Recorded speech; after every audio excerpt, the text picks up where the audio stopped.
Salam kerahiman. Hari ini 29 April. Kita akan baca dari 1577 dan 1578. Kita mulai ya. 1577. Katakanlah kepada jiwa-jiwa agar mereka tidak memasang dalam hati mereka sendiri rintangan-rintangan terhadap kerahimanku yang sedemikian ingin bertindak dalam diri mereka. Kerahimanku bekerja dalam semua hati yang membuka pintu baginya. Baik orang berdosa maupun orang benar membutuhkan kerahimanku. Pertobatan adalah rahmat dari kerahimanku. Demikian juga keteguhan hati. 1578. Biarlah jiwa-jiwa yang sungguh mengusahakan kesempurnaan menyembah kerahimanku secara istimewa, sebab rahmat berlimpah yang ku anugerahkan kepada mereka mengalir dari kerahimanku. Aku ingin agar jiwa-jiwa ini menjadi unggul karena pengharapan yang tanpa batas kepada kerahimanku. Aku sendiri akan membantu pengudusan jiwa-jiwa seperti itu. Aku akan memperlengkapi mereka dengan segala sesuatu yang mereka butuhkan untuk mencapai kesucian. Rahmat kerahimanku hanya dapat diperoleh dengan menggunakan satu bejana, yakni pengharapan. Semakin besar pengharapan suatu jiwa, semakin banyak rahmat yang akan ia terima. Jiwa-jiwa yang pengharapannya tanpa batas merupakan penghiburan yang paling besar bagiku, sebab dengan demikian aku dapat melimpahkan seluruh kasanah rahmatku ke dalam diri mereka. Aku bersukacita bahwa mereka memintanya dalam jumlah banyak, karena aku memang ingin sekali memberikan banyak rahmat, bahkan amat banyak. Sebaliknya, aku sangat sedih kalau jiwa-jiwa hanya meminta sedikit rahmat, kalau mereka menyempitkan pintu hati mereka. Katakanlah kepada jiwa-jiwa, itu yang Yesus katakan kepada Suster Faustina, supaya kita mengatakan kepada jiwa-jiwa, agar mereka tidak memasang dalam hati mereka rintangan-rintangan terhadap kerahimanku. Tuhan ingin melimpahkan kerahimannya yang luar biasa, yang sangat banyak. Tapi sering tanpa sadar, atau mungkin kita sadar, kita justru merintangi rahmat-rahmat itu untuk kita terima. Karena Yesus ini dikatakan agar mereka tidak memasang dalam hati mereka rintangan-rintangan terhadap kerahimanku. Contoh, mengampuni. Tuhan mau memberikan rahmat pengampunan kepada kita supaya kita mampu mengampuni orang lain. Tapi di otak kita, di dalam tekad kita sering pokoknya orang itu nggak mungkin saya ampuni. Orang itu jahat, orang itu merugikan saya, orang itu membuat keluarga saya berantakan, orang itu membuat banyak hal-hal yang kita ingat adalah orang-orang itu jahat. Otomatis kita merintangi rahmat pengampunan yang Tuhan mau kasih. Saya nggak mau terima rahmat pengampunan kalau untuk dia. Jadi kita yang merintangi, padahal Tuhan ingin memberikan rahmat tersebut. Contoh lagi, tahu dia berdosa. Ya, sharing seorang ibu. Dia tahu dia berdosa, dia mengambil suami orang lain, tapi dia rintangi rahmat Tuhan itu. Enggak, Tuhan, saya sudah memperjuangkan orang laki ini sampai menjadi milik saya. Walaupun secara surat saya nggak punya, tapi secara fisik, secara perasaannya saya miliki dia. Saya menang, saya harus memiliki dia. Saya nggak bisa hidup tanpa dia. Nah, itulah rintangan-rintangan yang kita buat sendiri yang menyebabkan rahmat Tuhan nggak bisa kita terima. Oleh sebab itu, kita harus tahu lagi, kembali lagi, merubah mindset kita. Ya, manusia itu punya kehendak bebas. Dan kuasa dari kehendak bebas ini dahsyat. Bisa sangat berbahaya, tapi juga bisa sangat dahsyat kuasanya. Bisa punya sifat membangun, tapi bisa juga punya sifat merusak. Ya, bisa punya kuasa mencintai, tapi bisa juga punya kuasa membenci. Inilah kehendak bebas yang kita punya. Dengan kehendak bebas, kita bisa melakukan banyak hal. Yang positif atau yang negatif, terserah kita. Tuhan memberikan kebebasan, tapi Tuhan memberikan hati nurani. Tuhan memberikan masukan-masukan, nasihat, rahmatnya, belas kasihnya untuk kita semua. Nah, yang jadi permasalahan adalah kita mau nggak membuka diri, mau nggak membuka hati supaya rahmat itu masuk. Jangan justru membuat rintangan-rintangan. Tadi udah saya kasih contoh ya, 2 rintangan. Nah, rintangan yang lain. Kenapa saya harus minta maaf? Saya nggak merasa berdosa. Jadi saya nggak perlu ke sakramen tobat. Hanya orang-orang berdosa yang ke sakramen tobat. Saya nggak berdosa.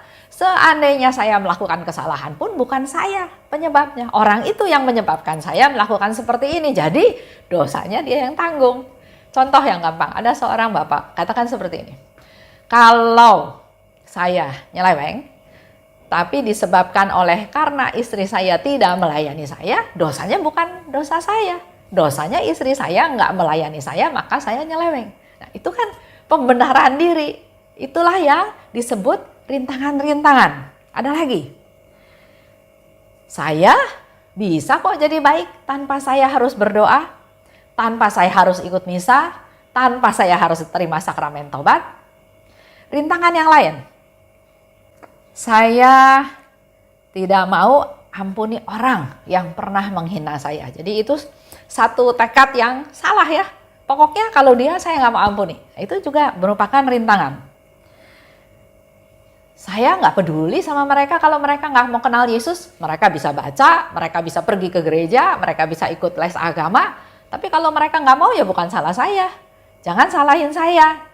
Kalau saya nggak peduli sama mereka. Mau mereka tahu Tuhan, mau mereka nggak tahu Tuhan ya. Rintangan yang lain. Karena kepahitan, karena luka batin mungkin ya, dan dia nggak mau membuka hati, maka dia menjadi orang yang hatinya seperti batu. Hati yang keras, hati yang pendendam, hati yang pokoknya saya nggak mau peduli orang lain. Nah, dalam hal ini, mari kita mengevaluasi diri kita masing-masing.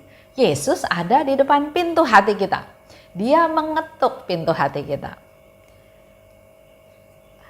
Poinnya adalah, kita mau buka nggak hati kita? Dan kita harus waspada, kita harus ingat ya. Kalau Yesus mengetuk pintu hati kita, terus kita tetap tutup, dan Yesus pergi, Yesus belum tentu balik lagi loh. Karena kan Yesus memberi kita kehendak bebas. Kalau kita mau tutup pintu, ya sudah, Yesus juga nggak mau maksa. Hati-hati ya. Kerahimanku bekerja dalam semua hati yang membuka pintu baginya. Jadi, Yesus katakan Yesus mau bekerja di setiap hati manusia. Kalau pintu hati kita buka. Baik orang berdosa maupun orang benar membutuhkan kerahimanku. Ini seringkali Yesus juga katakan. Jadi kerahiman itu bukan hanya untuk orang berdosa. Orang benar juga perlu kerahiman supaya dia diteguhkan, supaya dia semakin kuat. Jadi baik orang berdosa maupun orang benar perlu kerahiman Tuhan. Karena setiap orang itu rapuh. Mungkin hari ini kita jadi orang yang benar. Tapi karena kedagingan, karena godaan, karena tantangan, karena banyak hal. Seperti dikatakan tadi ya, hati kita nih rapuh, daging kita nih lemah. Jadi bisa aja kita jatuh dalam dosa. Manusia itu nggak sempurna, sehingga kita tetap butuh kerahiman Tuhan. Jadi perlu terus kontak dengan Tuhan dalam doa. Dan jangan peduli dengan mood. Kan ada orang yang bilang, wah saya lagi sukacita, saya lagi senang, saya lagi happy, saya mau berdoa. Tapi sebaliknya enggak, saya lagi susah, saya lagi sakit, saya lagi menderita, saya lagi banyak masalah, saya enggak bisa berdoa. Nah, doa, relasi sama Tuhan enggak ada kaitannya sama mood. Tapi itu menjadi satu keputusan. Tuhan, saya mau berdoa. Dalam keadaan apapun, bangun pagi dalam keadaan sakit, sehat, banyak urusan, doa pagi. Doa malaikat Tuhan. Jam 12 doa, malaikat Tuhan. Jam 3 punya komitmen, Tuhan saya mau berdoa jam kerahiman. Jadi jangan berdasarkan mood ya doa tersebut, tapi adalah suatu keputusan. Pertobatan maupun ketekunan adalah rahmat dari kerahimanku. Jadi kalau kita merasakan saya berdosa, saya ingin mengaku dosa-dosa saya ingin hidup benar di hadapan Tuhan, saya bertobat, saya nggak mau lakukan dosa lagi, itulah rahmat, kerahiman yang Tuhan beri. Ya, lanjut. 1578. Semakin besar iman, keyakinan suatu jiwa, semakin banyak rahmat yang akan ia terima. Oleh sebab itu, mari kita tumbuhkan iman kita. Kita mendengarkan penjelasan-penjelasan, ikut seminar, baca Alkitab, baca buku-buku rohani, kita ikut live streaming, misa setiap hari, atau banyak hal ya, untuk menumbuhkan iman kita. Karena di sini dikatakan semakin besar iman, kepercayaan, keyakinan suatu jiwa, maka semakin banyak rahmat yang ia terima. Itu yang Yesus katakan. Rahmat tidak tergantung dari pemberinya. Yesus ingin memberikan banyak rahmat ya. Contohnya ya, Yesus ingin memberikan banyak rahmat, tapi ada orang yang bisa menerima rahmat tersebut, tapi ada orang yang nggak bisa menerima rahmat. Contohnya dalam bacaan hari ini, dia tutup pintu hatinya. Dia bikin rintangan di depan pintu hatinya yang menyebabkan rahmat Tuhan nggak bisa masuk, nggak bisa mengalir. Padahal dia ingin memberi banyak.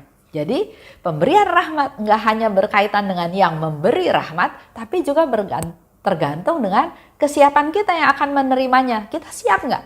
Siap nggak menerima rahmat tersebut? Tuhan selalu memberi.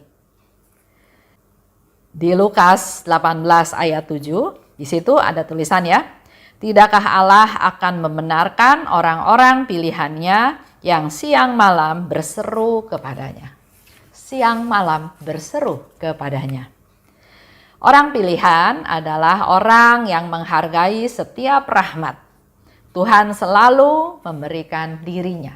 Rahmat yang Tuhan berikan itu adalah sebetulnya dirinya yang diberikan. Jadi kalau kita menerima rahmat Tuhan, kita menerima keberadaan Tuhan. Jiwa yang pengharapannya tanpa batas merupakan penghiburan yang paling besar bagiku. Ini pun penting diulang-ulang terus oleh Yesus. Orang yang punya pengharapan yang besar itu menyenangkan Tuhan, karena berarti kita percaya pada Tuhan, kita mengandalkan Tuhan, kita berharap padanya. Sebab dengan demikian aku dapat melimpahkan seluruh kasanah rahmatku ke dalam diri mereka. Tuhan melimpahkan segala macam rahmat, kasanah rahmat. Tapi kalau dilimpahkan pada orang yang tidak percaya, rahmat itu mereka nggak bisa terima, bahkan mereka nggak mau terima dalam tanda kutip. Dan itu membuat Yesus sedih. Di sini dikatakan, kalau kamu punya pengharapan besar, itu menyenangkan aku karena aku bisa memberi banyak rahmat dan engkau pasti menerimanya. Jiwa yang pengharapannya tanpa batas adalah yang nggak pernah meragukan kebaikan Tuhan. Yang selalu mensyukuri apa yang terjadi dalam kehidupannya. Itulah jiwa yang punya pengharapan yang besar, yang tanpa batas. Aku bersuka cita bahwa mereka memintanya dalam jumlah banyak, karena aku memang ingin sekali memberi banyak rahmat, bahkan amat banyak. Ini yang sering saya lakukan ya, sering saya katakan bahwa minta yang banyak. Bukan berarti kita rakus, bukan berarti kita mau semuanya, karena memang Yesus yang bilang sendiri, minta yang banyak. Karena kenapa? Karena Yesus ingin memberi banyak. Mintalah yang banyak, termasuk hal-hal yang mustahil untuk diberikan. Berdoalah sesering mungkin dengan hati yang tulus dan jujur. Jadi mintalah sesuatu yang mungkin menurut otak kita nggak mungkin, tapi mintalah rahmat dari Tuhan. Aku sering menahan rahmat yang besar sampai akhir doa. Itu ada dikatakan di 268. Jadi jangan jemu-jemu kita berdoa. Karena seperti yang Yesus tadi katakan ya di 2:6-8, dia kadang-kadang menahan untuk menjawab doa tersebut sampai di akhir doa. Jadi jangan putus asa di tengah jalan. Doa yang selalu Tuhan kabulkan adalah doa untuk pertobatan orang berdosa. Jadi kalau Bapak Ibu dalam keluarga atau mungkin pasangan atau mungkin anak atau siapa aja, kita berdoa buat mereka untuk pertobatan mereka. Yakin 100% Tuhan pasti kabulkan. Nah, mengenai waktunya itu terserah Tuhan. Tapi kita harus punya keyakinan bahwa Tuhan pasti kabulkan. Jangan putus asa, jangan berhenti di tengah jalan. Doa yang paling menyenangkan hatiku adalah doa untuk bertobatnya orang berdosa.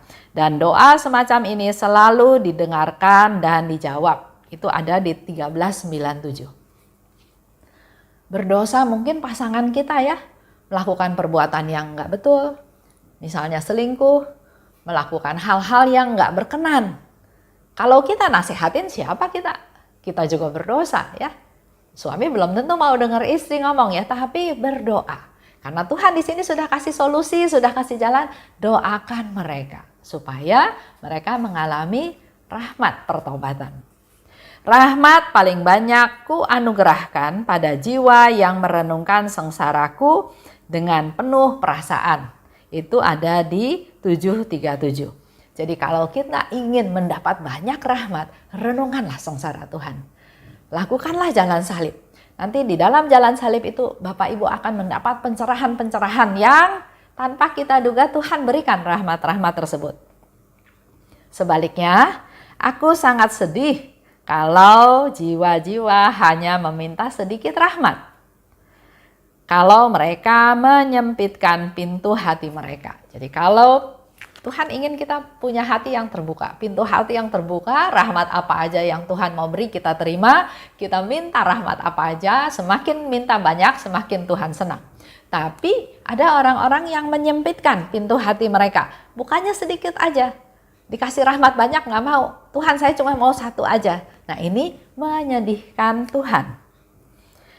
Aku ingin melimpahkan rahmat, tapi mereka tidak mau menerimanya. Ada di 367. Sering ya kita berdoa, kita minta rahmat Tuhan. Tuhan memberikan rahmat yang kita butuhkan, bukan yang kita inginkan. Karena Tuhan tahu apa yang kita perlukan.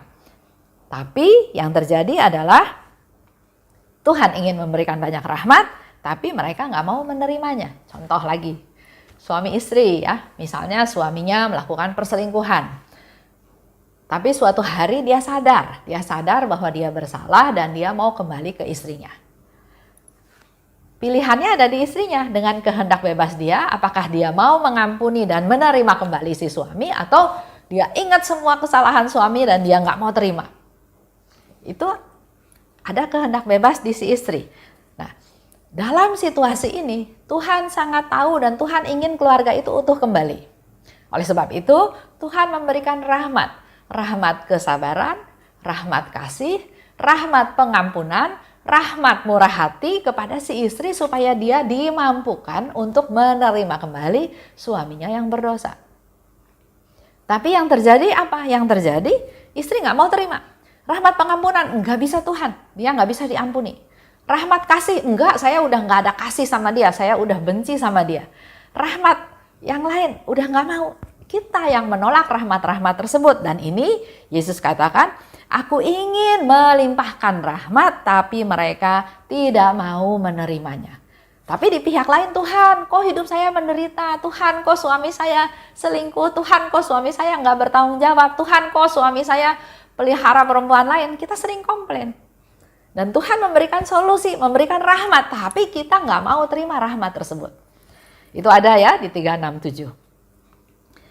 Mereka punya waktu untuk apa saja, tapi tidak punya waktu untuk datang padaku guna mengambil rahmat. Ini yang tadi saya juga ceritakan, seperti cerita ibu tadi.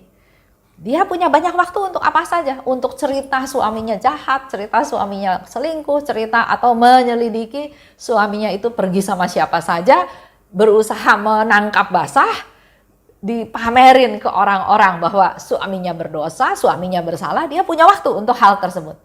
Tapi dia nggak punya waktu untuk datang pada Tuhan, untuk minta rahmat dari Tuhan, untuk bisa memperoleh kekuatan mengatasi situasi yang sedang dia hadapi. Itu yang dikatakan juga oleh Tuhan di 367. Kita punya waktu untuk apa aja, tapi nggak punya waktu untuk datang ke Tuhan untuk minta rahmat. Nah, semoga melalui contoh-contoh yang saya sharing hari ini bisa kita juga merefleksi diri kita sendiri. Keutuhan, harmonisasi di dalam keluarga nggak harus selalu suami dan istri. Bisa antara orang tua dan anak, bisa antara orang tua, mertua dan menantu, bisa juga antara kita anak dan orang tua, atau juga dengan saudara-saudara atau dengan saudara-saudara di dalam komunitas. Segala hal terjadi dalam tanda kutip seizin Tuhan. Tuhan izinkan itu terjadi. Dan Tuhan mau kita bersandar padanya, kita mengandalkan Dia, kita minta rahmat dari Dia supaya kita bisa terus bertempur, bisa keluar sebagai pemenang. Mintalah rahmat yang banyak, karena Tuhan tetap ingin melihat kita bahagia. Tuhan gak mungkin ingin melihat kita sedih, melihat kita susah, melihat kita putus asa, tapi tanpa kita sadari kitalah yang membuat kita susah. Pintu hati kita tutup, bikin rintangan, bikin balok-balok, pokoknya saya gak mau terima rahmat-rahmat Tuhan karena saya cinta diri. Karena saya memikirkan, wah, sayalah hidup yang paling menderita karena seperti ini, seperti itu. Faktanya sudah ada, kita belajar menerima dan bersandar pada Tuhan, minta rahmat dari Tuhan. Rahmat kesabaran, rahmat belas kasih, rahmat pengampunan, rahmat kekuatan. Tuhan pasti kasih, karena tadi Tuhan bilang kan, doa untuk pertobatan orang pasti dikabulkan. Waktunya Tuhan. Mari kita semua tetap mengandalkan Tuhan. Terima kasih. Salam kerahiman.